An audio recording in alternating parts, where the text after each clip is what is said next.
Those who are established in sattva goodness rise upwards, the passionate rajas remain in the middle regions, and the tamas, the dull, steeped in the lower occurrences of the modes, sink downwards. Those who are established in the mode of sattva goodness rise upwards, those who are established in the mode of rajas, passion, remain in the middle regions, and those who are established in the mode of tamas, dullness, steeped in the lower occurrences of the modes, sink downwards and become devoted. First, the word sattvastaha, those established in goodness, is used. Madhusudan Saraswati Ji says that sattvastaha, those established in goodness, means those who remain in scriptural gnan, wisdom, and in scriptural activities. Shastriya Gnana Karmani Cha Nitaha. These are people who have remained in the conduct of the mode of sattva, goodness. Those people who are sattva star, those established in goodness, rise upwards. They go to Satyalok, the world of goodness, part of the Devlok, the world of the gods. There are 7 parts of the Devlok, the world of the deities. Of these, the Satyalok, the world of goodness, is right at the top. What are the 7 worlds of the Devlok, the worlds of the gods? They are, firstly, Bhuvu, earth. Number 2, Bhuvaha, space. Number 3, Swaha, heaven, which is called Swarg. Number 4, Janaha, the world of creative generation. 5th, Mahaha, the causal world. 6, Tapaha, the world of intuition. And 7, the world of goodness. This is Satyam. So you got Bhuvu, earth, number 1, Bhuvaha, space. 3rd, Swaha, heaven, which is called Swarg. 4th, Janaha, the world of creative generation. 5th, Maha, the causal world. 6th, Tapaha, the world of intuition. And 7, Satyam, the world of goodness. Everybody knows about the first 3 because everybody chants them in the Gayatri Mantra, Bhur Bhuva Swaha. Each of them is one higher than the world listed above them. Satyam is the highest world of all and is Satyalok, the world of goodness. Those of the mode of sattva goodness slowly and slowly keep rising upwards through Bhuvu, earth, Bhuva, space, Swaha, heaven, which is called Swarg, Janaha, the world of creative generation, Maha, the causal world, Tapaha, the world of intuition, and Satyam, the world of goodness. Shankarananji says that they attend the worlds of Brahma, Vishnu, Mahesh, Shiva, and other gods.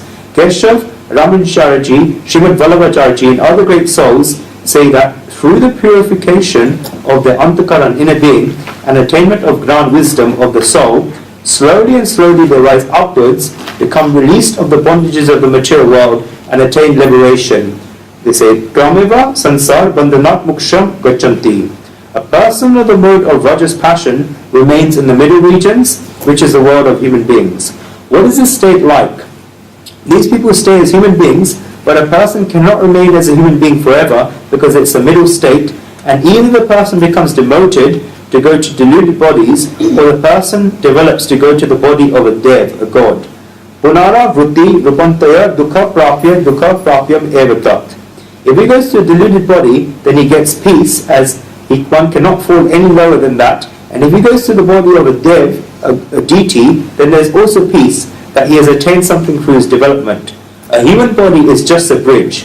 Fine, you can stand on the bridge for 5 minutes or 10 minutes to watch the flow of the river, but you cannot stay on the bridge for 24 hours. You cannot build a house on the bridge. You either have to go on one side of the river or the other. If one comes as a human being that does not perform satkarma, divine acts, then they go to one side of the river, and if they perform the satkarma, divine acts, then they've gone on the great path, then they go ahead. A person of the mode of rajas, passion, remains in the middle regions. Those who are established in the mode of tamas, dullness, steeped in the lower occurrences of the modes, sink downwards and become demoted. This is people of the attitude of lowliness, vileness, contempt, degradation, and violence, which are all of the mode of tamas, dullness. These people sink downwards. There are also differences in this demotion. There are 2 types of differences that scriptures describe. One demotion is specific to bodies, and another demotion is specific to the state and the place. There are 2 types of demotions, specific to body and specific to place. Demotion of body means that the person was a human being and attained demotion to get an animal body, such as an animal, reptile, bird, or insect. This is demotion specific to bodies. The second level demotion is specific to place. The place of the being is demoted. Consider that someone has attained a lot of prestige in society and has a lot of fame. Then they perform a wrong deed where nobody even looks at them. This is demotion specific to place. There's been a demotion here, and it is demotion specific to place.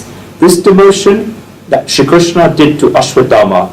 Shri Krishna told him that you remain a human being and you remain alive, you will not die, but you will be demoted. Nobody will even look at you. This is demotion specific to place. Therefore, devotion can be specific to bodies and specific to places, and both of them are linked. Many times a person can be demoted by body, but can rise upwards according to place. I give the example of Balaji, who lived his whole life in the mode of sattva goodness, and he made a small mistake in his last moments, where he remembered a deer in his last moments of his life. He was therefore born as a deer, and this demotion of body took place for him through yoga, the power of yoga. He could remember his last birth and that this happened to him. And therefore, as a deer, he just waited out his time. He made sure that no further demotion took place, and therefore the birth he got was as a Brahmin, and in that birth he attained liberation. Now, look that you get to answer to many questions here. There can be demotion by body and demotion by place. Consider that there are two people, and both have been demoted, so that they have to be born as dogs. There's certainly demotion by the body, in that they've been born as dogs. But if one person has performed a lot of satkarma, divine acts in this life, and has otherwise lived his life in a very nice way, then even though he has been born as a dog, he'll be born as a dog in a rich person's house, and this rich person will have, for example, 2 servants. This dog will be moving around in an air conditioning car. Perhaps there may be another person who was in the mode of rajas passion in his last birth, and has therefore been born as a human being of the mode of rajas passion in this birth, but he is being pushed in the line for the bus, whereas this dog passes sitting in a nice air-conditioned car. You have to decide who is in a better situation. It's a very debatable thing. We're standing in a heat tired, where this dog has 2 servants. A poor human being does not even get food to feed his children, whereas this dog is being fed by a servant called Ramlal. This dog is being looked after so much. It gets regular medical treatment, shampoo 2 times a week, and even some human beings don't get this. Therefore, this demotion according to body, but promotion according to place. If you think about this and link this with what I've said earlier, then a lot of things will become clear. This is why some bodies are the same, yet there are many differences between them. If a person is born as a human being, he sees that one human being has one set of circumstances, a second human being has another set of circumstances, and a third human being has yet another set of circumstances. Why does this happen? There can be demotions of 2 types, specific to body and specific to place. This happens. Those who are established in the mode of tamas, dullness, steeped in the lower occurrences of the modes, sink downwards and become demoted. It is possible that one lived their whole life as a human being in the mode of tamas, dullness, and is born as a human being in his next life, but is born as such a human being that the poor person struggles his whole life to get even a few morsels to eat. And another person may have been demoted by body, but his other karmas have been good. The 3 modes of nature are always going to stay there, so what is rising upwards? Look, by doing combinations and permutations of the 3 modes of nature, great souls show it to us in a formulaic way. Rising upwards is that where there is an absolute majority of the mode of sattva goodness and a prevalence of the mode of sattva goodness, the mode of rajas passion is in the minority and the mode of tamas dullness is in an extreme minority. The mode of tamas dullness is certainly there, but it is like 1 or 2 seats that cannot be seen in parliament. Therefore, there is an absolute majority and prevalence of the mode of sattva goodness, a minority of the mode of rajas passion, and an extremely minority of the mode of tamas dullness. This is called rising upwards. In the middle regions, there is an absolute majority and prevalence of the mode of rajas passion, a minority of the mode of sattva goodness, and an extreme minority in the mode of tamas dullness. This can be called the middle region. And thinking downwards is when there is an absolute majority and prevalence of the mode of tamas dullness, a minority of the mode of rajas, passion, and an extreme minority of the mode of sattva, goodness. This is called sinking downwards. When we put this in front of us and make a list in order to do a self-study, we should not show anyone else this list, but we should do it ourselves. Then we should ask ourselves, what are the activities I perform over 24 hours and the activities that I remember when I go to sleep at night? We should do this with a lot of authenticity. We do not need to show anyone, and we ourselves know ourselves. We should keep writing those activities. In each and every page of the diary, we should make 3 columns of sattva, goodness, rajas, passion, and tamas, dullness. And at the end of our day, before going to sleep, we should take 2 minutes or 5 minutes and think about how many activities of the mode of sattva, goodness, did I perform today. I performed 3 such activities, and I write them in the column of the mode of sattva, goodness. How many activities of the mode of rajas, passion, did I perform today? Or how many hours did I spend in the modes, these modes of nature? Today from 5 p.m., from 7 p.m. to 8:30 p.m. I listened to the Gita discourse, and for 1.5 hours I performed bhakti devotion in the house. Therefore, 3 hours of the 24 hours in the day went in the mode of sattva, goodness. I will therefore write down 3 hours. How many hours did I spend in the mode of rajas, passion? How many hours did I spend in the mode of tamas, dullness? You can either keep a meter of activities or a meter of time spent. And just like a businessman does his accounts every week, month or year, if we likewise keep accounts and keep doing a total, then we'll realize where we're going to go ahead. We will find out which of the 3 modes of nature is most prevalent, where the majority of our time is going, in which direction our efficiency is being used, and in which direction we're using the power of action that God has given us.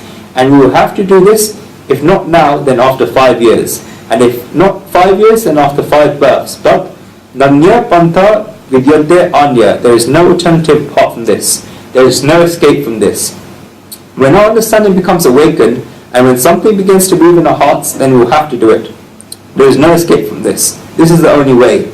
Then why do we not perform the things that we should do from now? When we go home, then we should make a note in our diary. Each and every diary should have pages split into 3 columns for sattva, goodness, rajas, passion, and tamas, dullness. And I'm telling you an experiment that is really worth trying. No matter if you do not show it to anyone, you should just keep it to yourself. You should keep a code word such as SRT, sattva, rajas, tamas, and only really know that S represents the mode of sattva, R represents the mode of rajas, passion, and T represents the mode of tamas, dullness. Only you will know that. And because we've written code, someone will think that this is something important about us. SRT. There's one thing that a person can become free from the 3 modes of nature. This will be the main subject that comes up in the following verses. The 3 modes of nature are there. A person has to slowly and slowly develop. And in the end, one has to attain the state of gunatit, free from the modes of nature.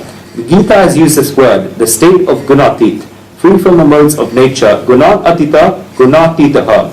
One has to go beyond all 3 modes of nature. Now that we've understood what the modes of nature are, we can see how one can go beyond them.